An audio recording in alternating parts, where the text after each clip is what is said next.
si Pedro de Cruz. Anak ako ng isang mayamang senador. Bilang kami sa mariwasa at matalinong angkan. Sa makatuwid, dapat ako masaya. Ngunit hindi!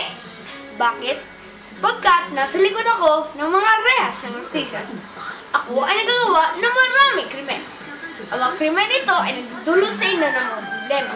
At ang mga ito, isinigaw ninyo hanggang inyong mga boses ay umabot sa langit. Umangal kayo sa aking mga nagawa at sa kabataan ngayon. Ngunit, ako ba ang inyong may sisisi? May sisisi niyo ba ako sa lahat ng ito? Talaga bang may tuturo niyo sa akin ang inyong ituturo at sasabihin? Ikaw dapat magsisi sa lahat ng ito. Hayaan ninyo ako na rin ang sumagot sa katanungan ito. Noong ako ay walang taong gulang pa lamang, sa akin na yata ang lahat ng may biling pera. Nainggit ang kapabata ko. Tulong laway nagsasabi ako raw ay mapalad. Mapalad? Haba ako ay lumalaki, ang aking naramdaman na may kulang sa aking buhay. Aba, minsan ko lang nakikita ang aking ama, lalong-lalo na ang aking ina. Mga oras pa ako ay nananabik sa pagmamahal.